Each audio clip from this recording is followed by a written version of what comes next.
For the past 5 years, Stephen has been roaming Roanoke's roads as one of the hundreds of people in the city who don't have a place to call home.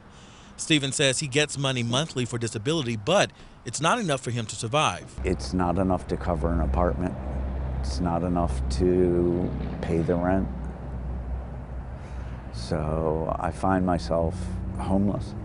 Stephen says he spends many nights sleeping here at the Roanoke Rescue Mission.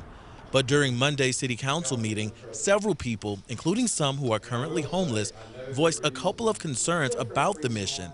A big one being it requires people to attend religious services to stay there. We used to have chapel that was required, and that was 7 days a week.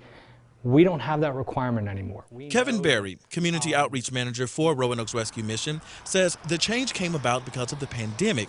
He says now the organization is only encouraging guests to get involved with the faith-based community. Certainly you don't have to be Christian to stay here. Another concern is the rescue mission requires people to turn over 75% of their income. The mission says this is true, but the person gets all of that money back immediately as they move out of the mission. Doing that, we know that there are a lot of requirements when somebody needs to move out from the rescue mission, whether it's a down payment or a first month's rent when they move into an apartment. For people like Stephen, the rescue mission is a godsend. They are very helpful in what they can do, and they will do what they can do.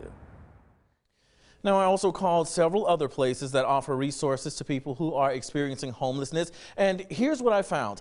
The least of these, Samaritan Inn and Ram House, are all day shelters for people without homes. The only other overnight shelter I came across was the Trust House.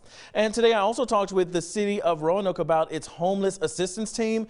They tell me right now there are 3 full-time workers, but they're looking to expand that group to better serve the homeless community. Kathleen?